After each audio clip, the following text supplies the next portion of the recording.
la paracha avec la halakha moderne. Alors, on est dans la paracha de Kedoshim, nous les gens qui avons le mérite d'habiter en Eretz Israël, parce que ceux qui n'habitent pas ici, ben, ils vont lire la semaine prochaine Acharemot. Ils ont une paracha de retard pendant longtemps. Donc comme je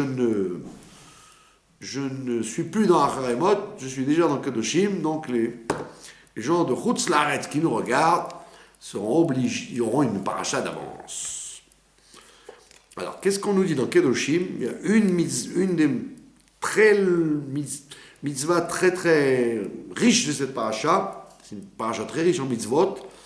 Et ce ne sont pas des mitzvot techniques, forcément techniques.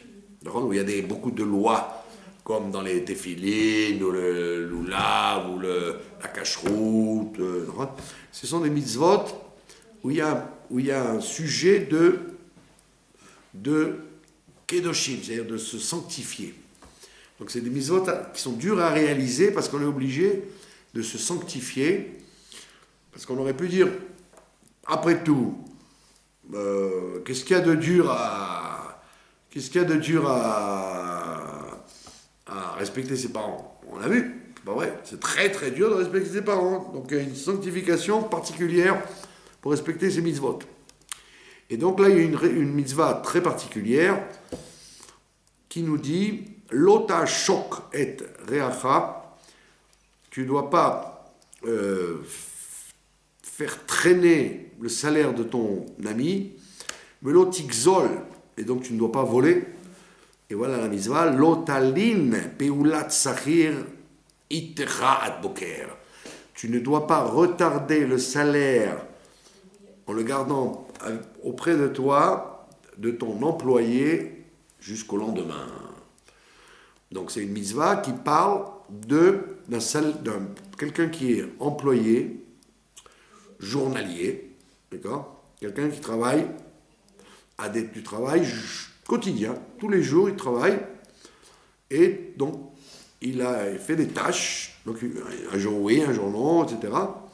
C'est pas un employé mensuel, c'est pas un employé annuel, c'est pas un employé à la tâche, c'est un employé qui a besoin d'argent, donc il travaille pour vous. Eh bien, dans un exemple classique, une dame qui fait des ménages, une femme qui nettoie dans une maison, ou alors qui repasse des chemises. Quelqu'un, il a un peu d'argent, il veut plus que sa femme repasse les chemises, et il veut avoir les chemises repassées, et il n'a pas envie de le faire lui-même. Donc, au lieu de donner au pressing, il emploie une personne, homme ou femme, qui vient lui repasser les chemises. Ou alors faire des heures de ménage, ou alors s'occuper d'une personne âgée. Il y a plein d'activités qui s'appellent Peulat Sachir, travail au quotidien. C'est pas comme les gens ils pensent, ah oui, c'est les vendanges, c'est le blé. Non, ça peut être en ville, en pleine ville, tu emploies quelqu'un pour te faire des heures de travail, ou un travail particulier. Eh bien, tu as une mitzvah impérative de le payer si il travaille la nuit, avant la fin de la nuit, s'il travaille le jour, à la fin du jour. D'accord? C'est une mitzvah positive et en même temps négative, de ne pas traîner. Maintenant, dans quelles conditions as-tu le droit de ne pas le payer à la fin de la journée ou à la fin de la nuit? Si déjà au départ tu lui as dit, si tu lui as dit au départ, écoutez, voilà, vous allez me repasser 20 chemises aujourd'hui, monsieur ou madame, l'homme échané ce qu'il est, mais je ne sais pas si j'aurai l'argent ce jour-là. Si la personne te dit, ah non, moi j'ai besoin de cet argent, il faut que je rentre à la maison, j'ai besoin pour les courses. Si la personne refuse, tu es obligé de la payer en son temps. C'est-à-dire, elle a travaillé 2 jours, dès que la nuit est arrivée, tu as toute la nuit pour la payer, mais tu dois la payer. Donc, si tu la préviens et qu'elle te dit, bon, écoutez, je ne suis pas pressé, tu as le droit de traîner. Si elle te dit, non, j'ai besoin de l'argent, tu n'as pas le droit de lui dire, bah, écoutez, vous exagérez quand même. 300 shekels, vous attendrez. Ça, tu fais une interdiction très grave. Si elle t'a dit, je ne peux pas attendre, tu lui dis, eh bien, je vais me débrouiller, je vais emprunter à la voisine, je vais, comment dire, casser la tirelire, mais je vous paye. Deuxième cas, rien n'a été convenu, d'accord? Sauf le prix, bien évidemment. Et puis là, bon, la personne, elle a fini son travail, elle range ses affaires, elle dit, bon, allez, salut, alors la prochaine fois, si vous avez besoin, vous m'appelez. Elle ne te demande rien. Donc, comme elle ne te demande rien, là aussi, tu n'es pas obligé de la payer tout de suite, si tu... Troisième cas de figure, c'est que tu avais l'argent, tu avais les 300 shekels, tu avais prévu le matin, tu as dit, voilà, je prends les 300 shekels, comme ça, quand elle finit les chemises, je lui paye. Pitom, le facteur arrive, si vous ne payez pas l'électricité, on coupe. Waouh, tu vas payer ton électricité avec tes 300 shekels. Donc tu as eu ce qu'on appelle un puncher, tu as eu une surprise, la soirée arrive, tu les as plus les 300 shekels. Là aussi, tu as le droit de dire, est-ce que vous pouvez attendre quelques jours. Donc 3 cas de figure. Soit la personne n'est pas pressée, soit elle t'a rien demandé en partant, ou soit tu avais prévu l'argent et tu ne l'as plus. Dans ces 3 cas, tu ne transgresses pas si tu ne lui payes pas en son temps. Maintenant, le Chafetz Chaim dit Midat Chassidout. Ça veut dire, bien que tu ne sois pas obligé, c'est bien de faire ça, c'est que même si tu n'es pas obligé, dans les 3 cas, tu t'efforces de la payer quand même. C'est-à-dire, c'est vrai que tu n'as plus les 300 shekels, mais tu dis, écoutez, ne partez pas, je vais demander à la voisine, ou je vais demander à mon grand-père, je vais vous trouver les 300 shekels. Ah non, c'est pas urgent. Non, je tiens à vous payer, on ne sait jamais ce qui peut se passer. Bidat Chassidout, même si tu n'es pas obligé, tu le fais quand même, tu payes quand même. C'est ce qu'on appelle Peulat Sachir. Il y a plein de gens qui en général, les orthodoxes, ne connaissent pas ça. Ils jouent. Première chose, tu dois fixer le prix. Si tu ne le fixes pas, tu es un voleur. Parce que si la personne te dit c'est 50 shekels par chemise, il fallait y penser avant. Tu avais qu'à lui demander combien ça coûte la chemise. Moi, mon voisin, il fait à 12, le pressing en bas, donc c'était 12. Ah non, moi j'ai jamais dit 12, moi c'est que 50. Une fois qu'elle a fait le travail, tu es obligé de payer 50. Parce qu'il fallait te renseigner. Donc Aleph, le Aleph, bête, c'est de fixer le prix. Ça c'est pas shoot. Par contre, c'est évident que si tu ne le fais pas, c'est toi qui as tort. Puisque l'ouvrier, il peut dire le prix qu'il veut, tu n'avais qu'à lui demander combien vous coûtez, monsieur. Parce qu'il peut te dire, écoutez, moi, je ne vous les fais pas à 12, je vous les fais à 50, regardez le travail que je vous fais. Je vous mets de l'amidon, je vous fais propre. Donc il fallait te renseigner avant. Alors, le prix fixé, ok, donc c'est obligé avant de commencer. Et deuxièmement, il y a plein de gens qui disent, bon, ça va, elle va venir plusieurs fois, moi, passer mes chemises, donc je la paierai au bout de 10 fois. Non, pas du tout, ça s'appelle une action journalière. C'est une action journalière, c'est pas une action répétitive. Même si elle vient tous les jours de l'année, c'est tous les jours qu'elle doit recevoir son salaire. À moins, évidemment, que tu t'arranges avec elle. Mais si tu n'as rien précisé, tous les jours, tu as la mitzvah de Peulat Sachir et tu dois donner cet argent au quotidien. D'accord? Alors, maintenant, le plus grand, c'est ce qui se passe ici en Israël, par exemple, les employeurs. Les employeurs, ils ont l'argent et ils traînent. D'accord? Donc, ça c'est fréquent dans les bureaux, dans les usines. Pas de problème. le Shulchan Aruch, c'était en Chutz Laaretz. D'accord? Mais ici, c'est bientôt la fête de l'indépendance, nous sommes un pays libre. Nous pouvons rouler nos citoyens comme nous l'entendons. On a besoin d'électricité. D'accord? Donc, tu n'as pas le droit. Tu n'as pas le droit. Et tout, maintenant, que l'État fasse ça, que les usines fassent ça, ça ne te dispense pas à toi de le faire. Donc, tu dois payer ton employé au quotidien. D'accord? Maintenant, comme on a dit, si tu n'as pas l'argent pour une raison quelconque, là, la Torah te pardonne. Mais si tu as l'argent, il y a beaucoup de gens qui font ça, d'accord? Tu dois 100 shekels à quelqu'un, pas simplement dans le travail. Tu dois 100 shekels à quelqu'un. Un prêt, n'importe quoi. Tu as tendance, tu les as dans la poche. Mais tu traînes. Tu dis, qui se débrouille, il peut attendre. Non, tu n'as pas le droit de faire ça. La dette, une dette, c'est comme du feu. Ça doit te brûler les doigts. Quand il y a une dette, débarrasse-toi de cette dette, ça te brûle comme une allumette. D'accord? Et donc on a bien précisé quelle est l'heure de payage, de paiement. On a dit, on a 12 heures après la période de travail. Travailler de jour, j'ai toutes les 12 heures de nuit pour le payer. Travailler de nuit, j'ai toutes les 12 heures de jour qui suivent. D'accord? Sans aucune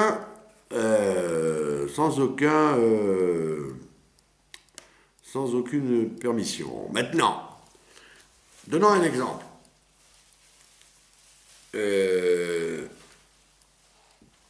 Ça, j'en ai parlé déjà plusieurs fois. Le Rav Goldberg, si vous avez entendu parler du Rav Goldberg, c'est un des derniers décisionnaires sur les lois d'argent. Il s'appelle Nehemiah Goldberg, très connu, internationalement. Lui, il dit, il s'aventure à dire, il dit, dans les lois de prêt, quand quelqu'un m'a emprunté de l'argent, d'accord? Dans la loi de prêt, il y a écrit « Altielo Kenoché ». Tu ne dois pas être comme un créancier à le poursuivre. Il dit « Cette halakha ne s'applique plus aujourd'hui ». Pourquoi? Il dit « Parce qu'à l'époque, les gens n'avaient rien. Donc, comme les gens n'avaient rien, tu ne pouvais pas lui prendre à la gorge s'il ne peut pas te rembourser. Mais il dit aujourd'hui, pratiquement personne n'a rien. Tout le monde a des tables, des chaises, des meubles, des habits, des livres, des batteries de cuisine. Des frigidaires. Voilà, des frigidaires, des télévisions, ce que je sais moi, des computers, hein, des ordinateurs, des smartphones, des iPhones, des nantphones. Donc, il dit aujourd'hui, ça n'existe plus. Le gars qui te dit, je n'ai pas, il dit, c'est pas vrai. Donc, tu peux être noché. Tu peux lui dire, nous, tu me le rends, mon argent. Il dit, j'ai pas. Toi, tu n'as pas. Ben, vends ta machine à laver, c'est pas un problème. Vends ton ordinateur. Donc, dans le prêt, on peut jouer là-dessus. Harceler quelqu'un qui fait le lourd, qui ne veut pas te rembourser, le harceler jusqu'à ce qu'il te paye.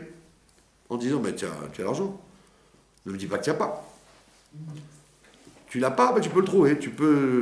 Vends tes livres, vends tes chemises, débrouille-toi. Là, c'est pas la même chose dans l'employeur. Pourquoi? Parce que donc la personne a repassé mes chemises, il est 6h du soir, elle me dit voilà, je m'en vais, hein. Tu ne dois pas lui dire salut. Tu dois dire combien je vous dois? Je vous ai fait 20 chemises. 20 chemises. On avait dit 12 shekels, comme le professionnel en dessous. D'accord? Ça fait combien? 240. Pardon? 240 shekels, bravo. Donc, vous me devez 240 shekels. D'accord. Alors, on avait dit tout à l'heure, le cas de figure où tu avais les 240 le matin, tu avais préparé.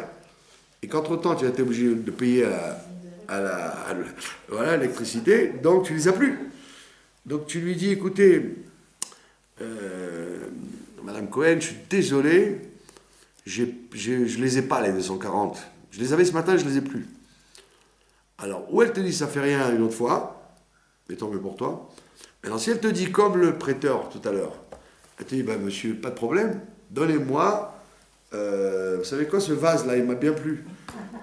Donnez-moi ce vase, il vaut 250 à peu près, et voilà, je vous donne 10 shekels, je vous rends 10 shekels. Là, il n'y a pas de... Ça n'existe pas, ça. Autant pour le prêt dont on a parlé tout à l'heure, tu peux dire, l'emprunteur n'a pas, ben, qu'il se débrouille, qu'il vende son ordinateur et qu'il me rembourse. Autant là-dessus, il n'y a pas de mitzvah, il n'y a pas le Torah ne t'oblige pas. S'il n'a pas de mezoumanim, il n'a pas d'espèces, il n'a pas d'espèces, et qu'il est prouvé qu'il n'a pas fait exprès. On a dit qu'il n'a pas négligé, il n'a plus. Il les avait le matin, il les a plus. Ben, la personne ne peut pas le crier dessus en lui disant tant pis, je veux mon argent, je ne partirai pas d'ici. Vous n'avez pas les espèces, donnez-moi cette chaise. Payez-moi qu'une chaise. Non, tu n'as pas le droit. Je suis obligé de te payer en espèces. Je ne suis pas obligé de te payer autrement.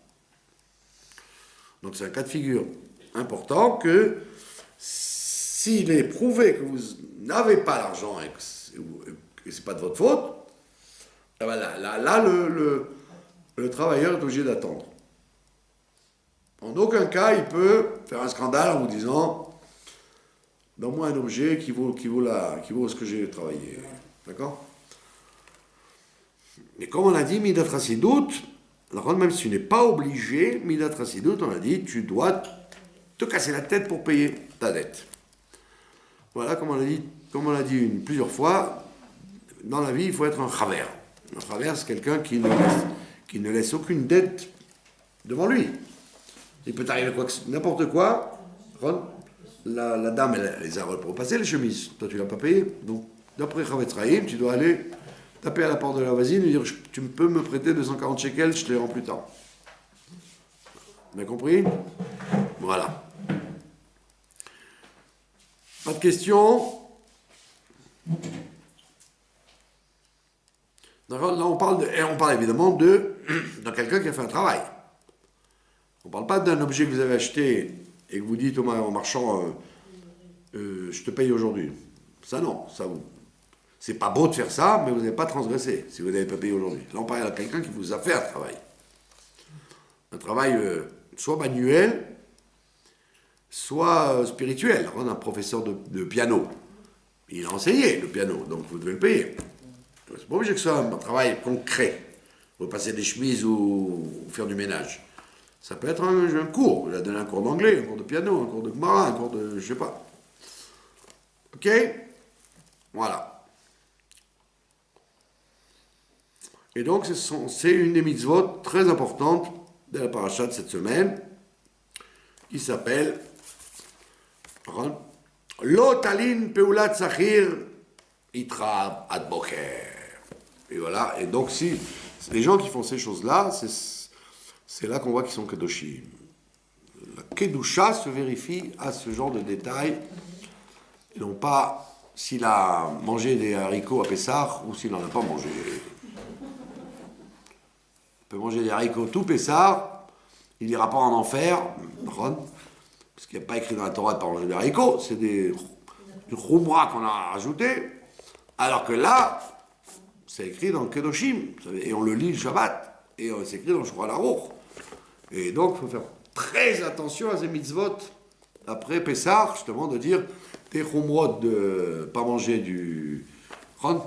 ça et ça et ça, tu raconteras à ta grand-mère après 120 ans, mais dans ce monde-là, on va te demander des comptes sur Kedoshim, pas sur ce que tu as fait à Pessah.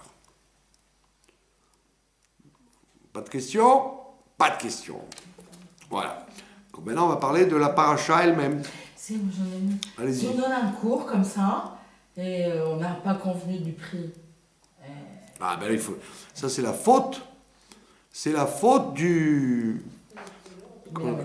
La faute du Mélamed. Et et la faute du bonhomme. Ils se mettent tous les deux en danger parce que s'il n'y a pas comment on appelle ça, un accord de base, on peut raconter n'importe quoi. Moi, j'avais un professeur de piano, quand j'étais jeune, j'étais un grand artiste. Et mon professeur de piano, il était, chef d'orchestre à l'orchestre philharmonique d'Alexandrie. Et donc, c'était une grosse pointure. Donc, je payais très cher les cours. Alors, évidemment, quand il est venu la première fois, comme c'était un ami qui me l'avait présenté, on était un peu surpris de son tarif. Mais on n'a pas discuté, parce qu'on savait que c'était un très haut professeur. Maintenant, si toi, tu ne peux pas lui dire, écoute, j'ai mon voisin, il joue du piano avec... il joue du piano dans les soirées de ce que je sais, moi, le 14 juillet. Je dis, attends, je ne vais pas comparer un professeur comme ça, un professeur comme ça. Donc, ouais, donc s'il te dit 100 francs et l'autre dit 300 francs, tu n'avais qu'à savoir ce que tu veux. Ouais. D'accord? C'est comme quand vous employez pour le mariage de votre fille Abraham Fried à venir de New York, n'espérez pas qu'il va vous dire 300 shekels. D'accord? Donc c'est à toi de dire, attendez, avant de commencer, combien ça coûte? Ouais. Parce que s'il te dit ce qu'il veut, théoriquement, s'il n'y a pas la preuve du contraire, tu dois le payer. Voilà. Maintenant, nous allons donc passer à la paracha elle-même. Et la paracha elle-même est très riche en mitzvot extrêmement variés. Et nous allons parler d'un truc un peu particulier. Il y a écrit...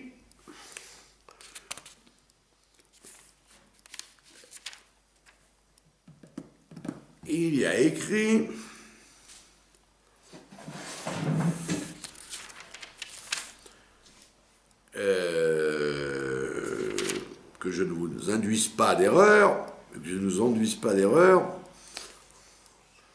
Voilà.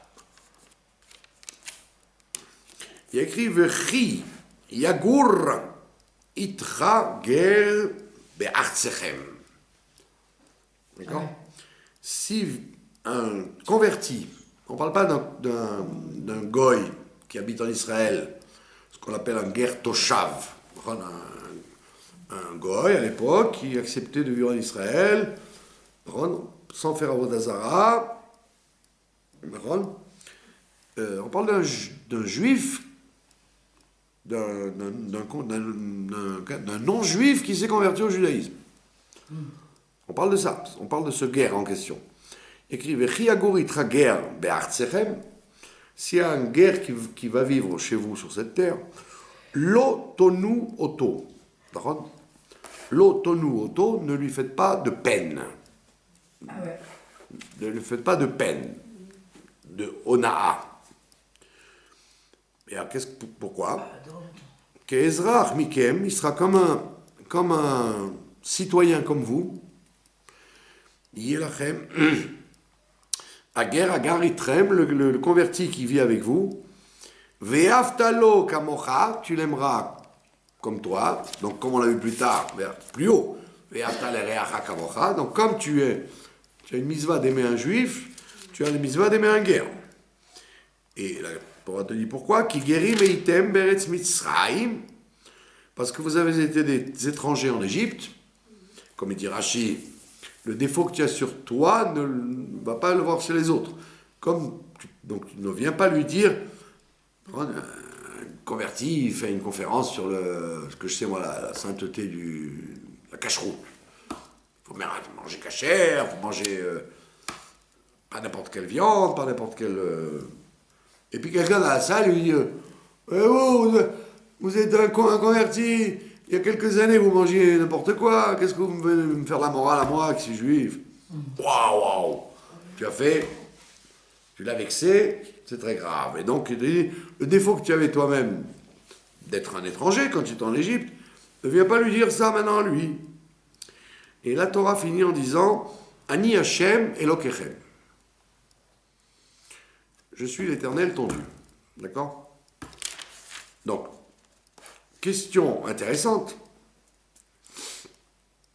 Puisque tu me dis Ve'aftalo kamocha, tu l'aimeras comme toi-même. C'est-à-dire que c'est un juif. Alors pourquoi tu l'appelles guerre? Pourquoi tu fais cette différence? Et en plus, tu finis en disant Ani Hashem Elokechem. Je suis l'Éternel, votre Dieu. Pourquoi d'Afka sur le guerre tu dis ça? C'est pas toutes les mitzvot qu'on dit ça. On le dit 10 fois dans cette paracha. Je suis l'Éternel, votre Dieu. D'accord? Alors, qu'est-ce que ça veut nous apprendre? Premièrement, pourquoi faut-il ne pas faire de peine en guerre? Pourquoi en guerre il aurait une protection plus qu'un autre? Parce que nous, on était comme ça avant. Non, parce que nous avons un père et une mère juive.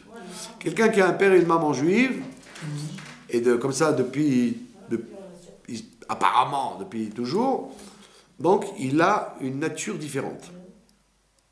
C'est pas simplement le fait d'être sorti d'Égypte, c'est le fait d'avoir su la Torah et d'avoir inspecté la Torah et les mitzvot pendant tant et tant de siècles, ça te confère une plus grande force. Alors qu'un guerre, il vient d'arriver, il est mal à l'aise. Comme il est mal à l'aise, il est fragile.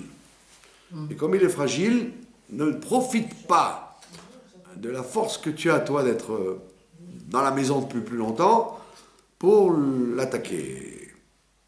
Première raison. Fragilité du guerre. Deuxième raison, c'est Agmara qui dit, l'autono auto, et ça il faut faire une grande révolution. On te dit l'autono auto, parce que rappelle-toi qu'il a une mauvaise nature. Et oui, parce comme il a un corps de goy qui est devenu juif, donc il a, entre guillemets, un Yetzer Hara plus fort que toi tu l'as. Et donc, il est plus sensible parce qu'il est, en vérité, plus nouveau. Donc, des nouvelles habitudes. Donc, il est plus fragile à cause de son corps et de son effet. D'accord? Maintenant, élément supplémentaire, le Midrash nous dit pourquoi il y a écrit dans cette paracha Ani Hashem Elokechem 10 fois. Il dit parce qu'en fait, la Kedusha, la sainteté, bien sûr on la voit dans ces mitzvot. Ces mitzvot très très riches qu'il y a dans cette paracha. Mais la Kedusha, comment on traduit la Kedusha? Quand il y a 10 personnes, on dit la Kedusha, on prononce la Kedusha, on dit le Kaddish, on fait des choses quand on est 10 qu'on ne peut pas faire quand on est 9 ou 8. Donc la Kedusha du Ham Israël est quelque chose de spécifique dès qu'il y a 10 juifs qui sont ensemble. D'accord? Et maintenant tu aurais dit, attends, peut-être que le guerre, il ne rentre pas dans cette catégorie. Peut-être que le guerre, c'est spécial. J'aurais pu dire, il me faut 10 juifs de père et de mère pour faire un minyan. Mais qu'un converti ne compte pas. J'aurais pu dire comme ça, d'accord? Et pourquoi j'aurais pu dire comme ça? Puisqu'on te dit, tu l'aimeras comme toi-même, donc c'est comme un juif. C'est parce qu'il y a une paracha avant celle-là, et vous la connaissez très bien, ça s'appelle la Haremot, celle que les gens de Chutz La'aretz vont lire ce Shabbat. Dans la parachat Haremot, il y a une mitzvah très bizarre. Vous avez fait attention? Non. Pourquoi elle est très bizarre? Parce qu'il dit qu'il ne faut pas manger du sang. Il y a une mitzvah de ne pas manger du sang.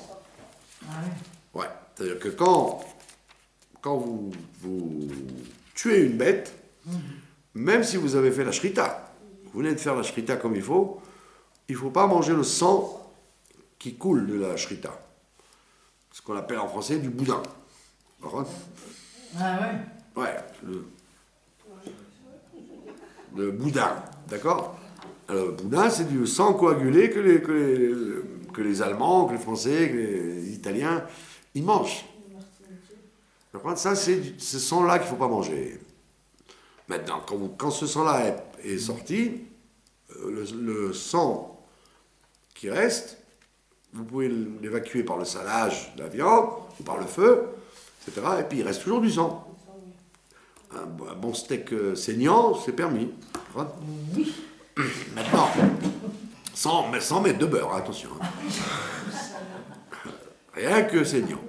Avec un peu d'harissa ou un peu de moutarde, enfin comment vous aimez ça, avec quelques chips, vous avez le droit. Il ne faut pas pas obligé qu'il soit noir. Hein. Comme je vous raconte toujours le steak des balichouva en France. Hein. À l'époque, les balichouva, ils croyaient il faut pas manger de sang.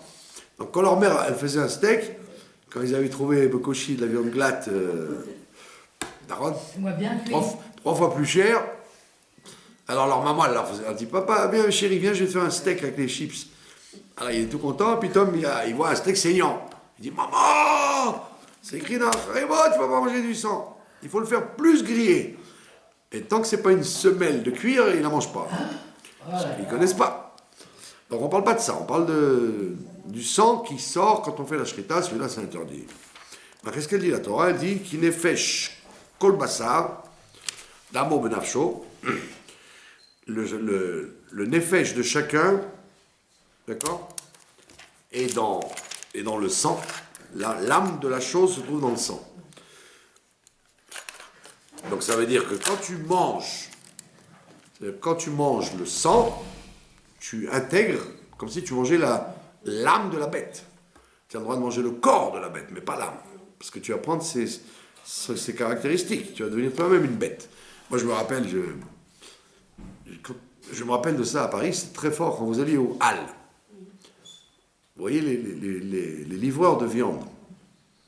Les bons livreurs de viande, bons goïms qui boivent le sang à 4h du matin. Non. Ça. Ah ouais, qui boivent le sang d'un coup, là. Quand vous voyez la tête qu'ils avaient, ils avaient la tête de ce qu'ils portaient. Oh là. Ils avaient porté des cochons, il y avait des têtes de cochons, mais vraiment rosées et tout. Comme la couleur et le nez, les oreilles et tout.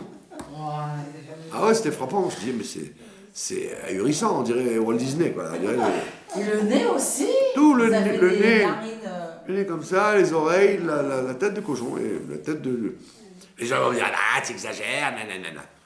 Et je n'exagère pas, plus que ça. Comment je reconnais les Japonais dans la rue? Il y a des Japonais qui viennent visiter Israël, beaucoup. Ils n'ont pas le même petit pouce que les Sri Lankais ou les Chinois, ils ont un type beaucoup différent. Les Japonais, ils n'ont rien à voir avec les Chinois. Alors, à part l'appareil de photo, pour savoir que c'est les Japonais, ils ont des regards vifs. Parce qu'ils mangent que du poisson. Ils ne mangent pas de viande. Les Chinois, ils sont lourds, parce qu'ils mangent beaucoup de viande et de cochon. Les Chinois, les Japonais, vous avez l'impression que c'est des mulets, des carpes. Ah bon? Les femmes et les hommes. Parce qu'ils mangent beaucoup de poissons, donc ils sont vifs comme les poissons. Les gens, ils croient que c'est des blagues, tout ça. C'est évident que le nefesh de ce qu'on mange nous fait ressembler à ce je ne vais pas dire des bêtises, mais les gens qui sont végétariens, vous voyez, les gens qui disent pas de viande, pas de poisson, pas d'œufs, quand vous les voyez, on dirait des asperges. Ils ressemblent à des asperges ou des poireaux. Parce qu'à force de manger, ils finissent par ressembler à ce qu'ils mangent. Bon, ben, question, donc il y a une mitzvah dans Acharemot, et vous n'avez pas fait attention. Et c'est pour ça que je suis ici, pour vous le rappeler. Il te dit,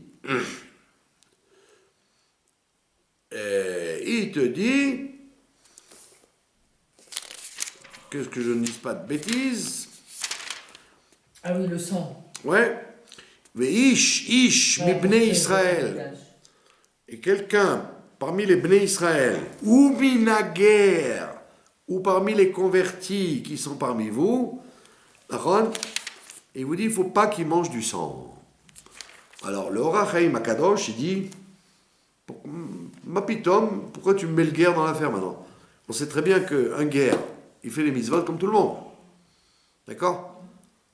Tu me l'as dit dans Beau, quand t'arrives Pessah, le guerre, il fait la mitzvah de Korban Pessah comme le juif. Alors tu aurais pu dire, mais il n'est pas sorti d'Égypte, lui. Il habitait à Clermont-Ferrand. Quel rapport l'Égypte? D'accord? Non, parce que dès qu'il est juif, tout ce que le juif fait, le guerre le fait aussi. Aucune différence. Brit Mila. Donc, le Or HaChaim HaKadosh, il dit, qu'est-ce que vient faire cette mitzvah ici? D'accord? Ish Mibdei Israël, juif, homme ou femme, parmi les juifs, ou minaguer, ou le converti parmi eux, ne mangera pas de sang. Pourquoi?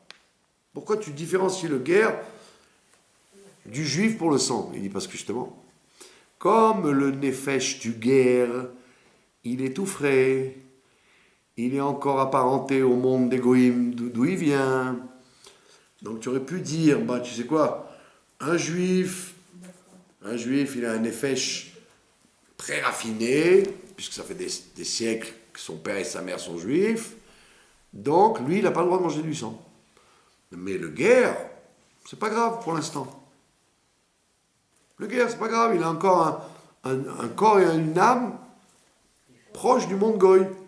Bien qu'il soit passé de l'autre côté par la conversion, mais réellement, le corps et l'âme sont du côté des goïms. Donc, c'est pas grave qu'il mange du sang. Et donc, vient le Or HaChaim HaKadosh, il dit voilà pourquoi on a besoin de préciser les deux. Pour dire, ne crois pas. À partir du moment où il a basculé du côté juif, il est juif entièrement, et donc même le sang lui ferait du mal comme il fait du mal à un juif.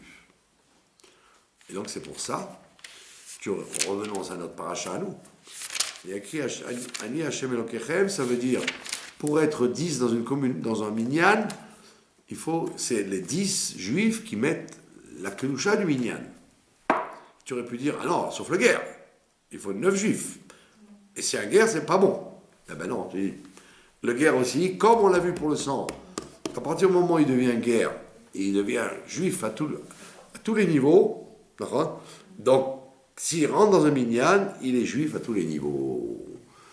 Donc c'est pour ça qu'on avait besoin de te dire, bien que tu doives le ménager. Le ménager. Ger Tzedek, il faut le ménager, tu ne dois pas l'insulter, lui parler mal, et des blagues que tu fais à un juif, tu ne peux pas les faire à un guerre. Comme on dit d'ailleurs, à propos de Yitro. Yitro, ça lui a fait un peu tiquer quand il a appris que les Égyptiens ont plongé dans la mer. Parce ça lui fait de la peine. Alors, pendant 10 générations, en guerre, il n'aime pas trop qu'on lui parle de... Et vous voyez d'ailleurs, c'est très sensible, c'est que les guérim, ils sont plus pro-juifs que les juifs. Les guérim, ouais, d'accord. Et vous verrez chez les guérim, plus grande force à critiquer les goy, et les Américains, et les Palestiniens que les Juifs. C'est-à-dire, il y a un côté extrémiste. D'un côté, comme ils ont peur d'être liés avec ça, donc on te dit, ne parle pas de ça devant eux, ne dis pas les goïms sont comme ça, évite de dire ça devant un guerre. Si tu peux te permettre de le dire devant un juif, ne le dis pas devant un guerre, parce que ça lui fait la peine. Et si tu vois bien que le guerre, du contraire, il est beaucoup plus fanatique. Quand il est vraiment guerre, Tzedek, il est plus fanatique pour les juifs qu'un juif lui-même. D'accord? Et donc tu aurais pu dire, puisqu'il est plus fragile, donc il n'est pas vraiment juif. Et on te dit, non monsieur, il est fragile, il est fanatique, et pourtant il est entièrement juif, comme tout le monde. Donc c'est une situation extrêmement sensible. Et pour ça qu'on le met dans le Kedoshim encore une fois. Dans le Kedoshim encore une fois. Ah oui. Ouais, moi je connaissais C'est lui qui construit. Ah oui, je connaissais quelqu'un qui s'était converti, qui faisait la Torah et les mitzvot et tout. Et puis, bon, quand il s'est converti, quand il s'est marié, on lui a présenté une folle. Pourquoi? Parce que tu es guerre. On lui a pas dit dans la figure. Et moi, j'ai dit aux gens, vous n'avez pas honte, parce qu'il est guerre, vous présenter une débile mentale. On m'a dit, non, tu comprends, il faut bien qu'elle se marie. J'ai dit, pourquoi lui, le pauvre?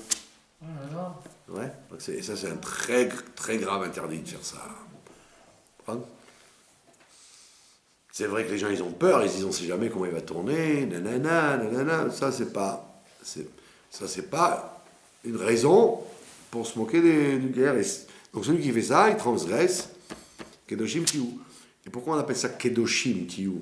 Parce que dans beaucoup de cas, vous voyez qu'il y a écrit et tu craindras Dieu, tu craindras Dieu, tu craindras. Pourquoi il y a écrit Yareta Melokera? Parce que ce sont des mitzvot sur lesquels on ne peut pas t'attraper. Parce que tu peux dire, moi, mais j'ai fait un chidour. Chas v'shalom. Quoi, tu veux dire que comme il est guerre, je l'ai présenté une folle? Pas du tout. Avec qui tu joues? Avec qui tu joues? Il y a écrit Yareta. Tu vas avoir peur de Dieu. Si personne ne le voit, Dieu il t'a vu, il t'a vu. Ne raconte pas d'histoire. Ne dis pas que ça ne te dérange pas et que Dieu est témoin. Justement, Dieu il sait très bien que tu l'as fait parce qu'il était guerre. Donc on voit bien que Il s'est marié avec. il s'est marié avec elle et il a divorcé. Il a rendu folle. Hein? Il a rendu fou. Non, elle avait besoin d'un soin tout le temps, quoi. C'était connu. Et comme elle n'était pas mariable, le rabbi, il dit dans beaucoup de lettres que il faut marier les gens, même s'ils sont dérangés, trouve quelqu'un de dérangé de la même façon. Un dérangement qui correspond. Ouais, chacun il peut trouver quelque chose qui marche. Moi, j'ai pas trouvé. Hein. On parle pas de... Parce que vous n'êtes pas folle, c'est ça le problème. Vous faites comme si, comme on disait, comme l'âne qui, pour avoir du foin, il se fait passer pour un âne. Donc on voit bien qu'il n'y a pas de gens immariables. D'accord? Il y a des gens, tu peux le marier, il faut être racham, penser qu'est-ce qui peut marcher ensemble. D'accord? Et donc, elle, ça marchait pas avec lui, parce que lui, c'était un tzaddik,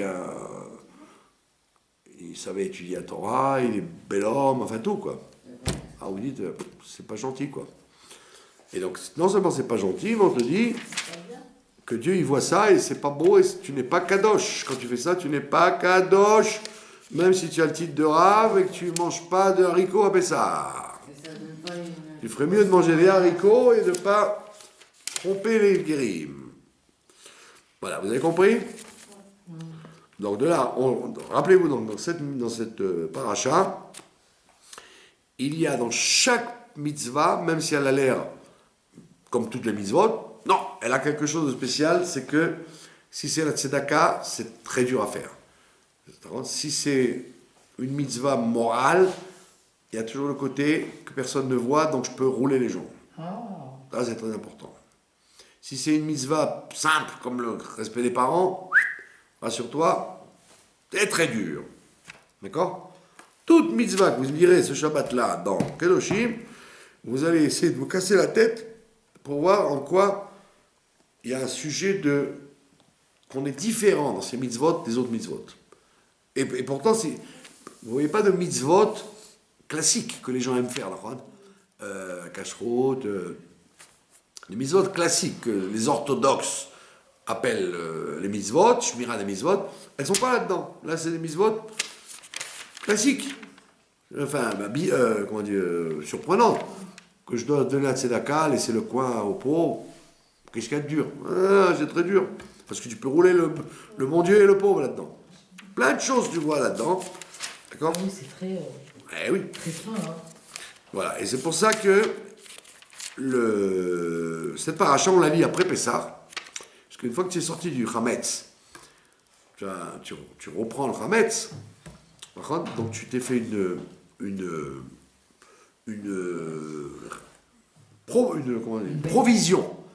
provision d'humilité grâce à la matzah que tu as mangée pendant 7 jours. Pendant 7 jours, tu as mangé la matzah. Tu es donc humble, tu t'es nettoyé. D'accord? Donc on peut te mettre sur la tête maintenant. Maintenant, ça ne suffit pas d'être nettoyé, il faut être saint. Il faut être kadosh. Et la kedusha, elle ne se voit pas aux mitzvot que tout le monde regarde. Les téphilines, le talit, le tzitzit, ce que je sais moi, le loulav, la cacheroute. Non, on parle pas de tout ça ici. On parle de mitzvot que même les goïms ils considèrent comme qu'il faut faire. Respecter ses parents pour pas que la société devienne catastrophique. Par contre, ne pas humilier l'étranger, nanana. Toutes ces mitzvot-là, tu aurais dit, bah, qu'est-ce qu'il y a de dur à faire? Ah, c'est là qu'on voit si tu es kadosh. C'est là qu'on voit si tu as la crainte de Dieu ou pas. Dans les mitzvot, kedoshim tiyu. D'accord? Et donc, il faut faire très attention, parce qu'on aurait tendance à considérer ces mitzvot comme des mitzvot en passant. Et on te dit non, c'est pas des mitzvot en passant. Et pour terminer, donc, il y a une autre série de mitzvot, les mitzvot liés avec l'idolâtrie. Mais pas l'idolâtrie comme on le voit classique, se prosterner devant une idole. Non. La mitzvah, par exemple, de Ovidoni. Ovidoni, c'est prenez des os qu'ils mettaient sous les bras, ils faisaient parler le mort. Ce sont des choses qui sont très pratiquées, pas en Occident, justement, en Afrique, en Inde, dans les pays, comment on appelle ça, les pays du tiers-monde. Orientaux. Pardon, les pays orientaux et extrêmement orientaux. Et donc, c'est des mitzvot que vous auriez dit aujourd'hui, qui c'est qui fait ça aujourd'hui? Justement, il y a plein de gens qui font ça aujourd'hui, parce que il y a dans ces croyances-là, il y a quelque chose qui marche. Moi, je connais des gens qui ont fait les circuits en Extrême-Orient. Ils ont beaucoup de mal d'ailleurs à se remettre, parce qu'ils ont fait le circuit des marabouts et des gourous. Et donc, ça imprègne en eux une impureté énorme. Parce que c'est vrai, parce que ça donne le sentiment que c'est vrai. Il y a des gens que je connais, ils m'ont dit, tu sais, je n'ai jamais senti dans une synagogue, ni avec aucun rave, ce que j'ai ressenti avec ces gourous. Je me suis libéré de mon corps, je me suis libéré de mes tavot, On te dit, ouh là là, c'est très dangereux parce qu'en fait, il y a le fait que ça marche, ça fait que ça change. Un type, il m'a dit qu'il avait des problèmes psychologiques, grâce à ça, il les a plus. Alors tu vas dire, ben voilà, c'est magnifique. On dit non, ça s'appelle de l'idolâtrie, mais camouflé en quelque chose de sain, de bari, comment on dit, de sain pour la santé. Donc c'est pas l'idolâtrie ridicule devant une statue, c'est que tu peux croire que, au contraire, tu auras une plus grande que Doucha, la méditation transcendantale, etc., etc. Et beaucoup d'Israéliens font ça, ils tournent là-bas, parce que justement, ils n'ont jamais trouvé dans les synagogues qui fréquentaient une kedusha quelconque. Et André fait très attention à ça, parce que très souvent, ce que les gens cherchent, aujourd'hui, le mot clé dans le monde, c'est quoi? Le mot clé dans le monde, c'est tachles. Tachles, c'est la conclusion. Les gens cherchent du concret. Ils cherchent ni de la philosophie, ni du dessin animé, ils veulent du concret. Et comme, très souvent, dans le judaïsme, il faut des années de Torah, de mitzvot, de travail pour avoir du concret, pour que la bracha descende jusqu'à nous, il faut beaucoup travailler, et donc les gens, ils s'impatientent. Ils se disent, entre-temps, je n'ai pas d'argent, j'ai pas ci, j'ai pas ça, alors que là, j'ai tout de suite la chose. C'est pour ça que les mefarshim te disent, ce sont des mitzvot très dangereuses parce qu'elles ont l'air de ne pas être de la vodazara et pas être éloignées de Dieu. Ça racole, ça marche. J'ai rien fait de mal, après je peux retourner à faire le mitzvot normal quand il faut. On dit non, tu dois t'accrocher aux mitzvot que la Torah nous a donné et t'éloigner de tous ces trucs-là qui ont l'air d'être... Et si vous voulez, les succursales de tout ça, c'est tous les gens qui vont avoir des babas et des kabbalistes qui leur disent des trucs parce qu'ils veulent du concret. Quand ils disent non, même les ségoulottes, il y a un livre, là, ségoulottes du Baal Shem Tov, etc. Même les ségoulottes, ce qu'on appelle les ségoulottes, faire ça, faire ci, faire ça, même ça, c'est pas bien. La ségoula la plus efficace, c'est d'être intègre avec la Torah et les mitzvot. Ah oui, d'attirer les brachot des Ouais, fais les mitzvot dans leur intégrité sans te casser la tête. Telles qu'elles sont écrites dans le Shulchan Aruch. Ne te casse pas la tête à dire, mais peut-être que si je prie le Baal Shem Tov, il va m'aider plus. Vois dans ton calendrier toute la journée le temps que tu perds, les bêtises que tu fais, les erreurs, les bêtises que tu dis. C'est normal qu'il y a des problèmes de brachot que tu n'as pas. Alors avant d'aller chercher les ségoulottes, sois concret. Et donc voilà, c'est ça la Kedusha. La Kedusha, ça n'est pas d'aller essayer de s'éloigner artificiellement de ce monde-là, c'est justement s'intégrer dans ce monde-là par la Torah et les mitzvot et la transformation des midot au quotidien sans se casser, sans faire plus que ça. Et là, Bezrat Hashem, l'homme, il aura tout ce dont il a besoin en son temps. Voilà, pas de questions. Voilà, pas de questions. Donc je vous remercie de votre attention. Amen, amen, Amen et amen. Et je vous souhaite que tout ce qui est écrit dans cette paracha, vous le respectiez avec choix. Et donc automatiquement, toutes les bénédictions vous atteindront